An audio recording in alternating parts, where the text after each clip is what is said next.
नमस्कार. VAJ academy या YouTube चॅनलवर आपलं सहर्ष स्वागत आहे. या व्हिडिओमध्ये आपण जिल्हा परिषदेमधील आरोग्य सेवेत 50% या संदर्भात काही विद्यार्थ्यांनी कोर्टामध्ये केस दाखल केली होती आणि हे प्रकरण काय होतं की महाराष्ट्र शासनाच्या ग्रामविकास विभागाने असं म्हणजे आदेश दिले होते की सर्वप्रथम ज्यांच्याकडे हंगामी फवारणीचं सर्टिफिकेट आहे त्यांना त्यांची निवड करण्यात यावी आणि मग त्यांची निवड केल्यानंतर जर जागा शिल्लक राहिल्या तर मेरिटमधल्या विद्यार्थ्यांची निवड करण्यात यावी. तर अशा पद्धतीचा आदेश महाराष्ट्र शासनाच्या ग्रामविकास विभागाने दिला होता आणि त्या विरोधात काही विद्यार्थी कोर्टामध्ये गेले आणि त्यांची मागणी होती की मेरिटनुसारच विचार केला जावा आणि मेरिटनुसारच निवड यादी लागावी.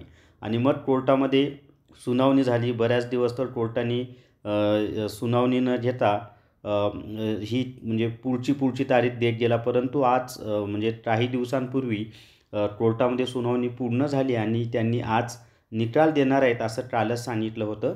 तर त्यामुळं बरेच विद्यार्थी दुपारपासूनच वाट पाहत होते की कोर्टाचा निकाल काय लागला. आता कसं आहे ना की कोर्टाची जी ऑथेंटिक वेबसाईट आहे त्यावर हे निकालपत्र अपडेट होत असतात किंवा तिथं अपलोड केले जातात. परंतु आपल्या कोर्ट हा जो आपल्या या केसचा जो निकाल आहे तो माननीय उच्च न्यायालयाच्या वेबसाईटवर अजूनही अपलोड झालेला नाही. परंतु जी काही माहिती मिळालेली आहे त्या ती माहिती अशी आहे की ही केस डिसमिस करण्यात आलेली आहे. डिसमिस म्हणजे काय तर नाकारण्यात आलेली आहे. मग याचा अर्थ काय होतो की ग्रामविकास विभागाने जो आदेश काढला होता की सर्वप्रथम हंगामी फवारणी कर्मचारी जे आहेत ज्यांच्याकडे 90 दिवस काम केल्याचा हंगामी फवारणीचं सर्टिफिकेट आहे त्यांना घेण्यात यावं आणि मग जागा शिल्लक असतील तर मेरिटनुसार मेरिट यादीमधल्या विद्यार्थ्यांना घेण्यात यावं. म्हणजे हा जो आदेश दिला होता ग्रामविकास विभागाने तोच आता फॉलो केला जाईल. म्हणजे सर्वप्रथम ज्यांच्याकडे हंगामी फवारणी कर्मचाऱ्याचं सर्टिफिकेट आहे त्यांना घेतलं जाईल आणि नंतर जागा शिल्लक राहिली तर मेरिटनुसार विद्यार्थ्यांना घेतलं जाईल.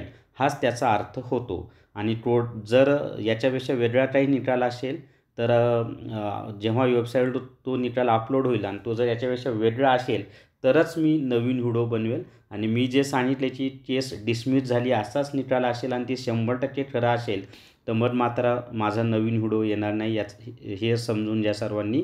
तर आत्तापर्यंत जी माहिती मिळालेली आहे त्यानुसार एवढंच कळतं आहे की न्यायालयाने ही केस डिसमिस केलेली आहे म्हणजे नाकारलेली आहे. म्हणजेच ग्रामविकास विभागाने दिलेला आदेशच आता लागू होणार आहे की सर्वप्रथम हंगामी फवारणी कर्मचाऱ्यांना घेतलं जाईल आणि नंतर जागा शिल्लक राहिली तर मेरिटमधील विद्यार्थ्यांचा विचार केला जाईल. तर या व्हिडिओमध्ये एवढीच माहिती. या व्हिडिओला सर्वांनी लाईक करा, शेअर करा आणि VAJ अकॅडमी हे आपलं यूट्यूब चॅनल सबस्क्राईब करा आणि तुम्हाला या निकालाबद्दल काय वाटतं ते कमेंट करून आवर्जून सांगा. थांबूयात. धन्यवाद.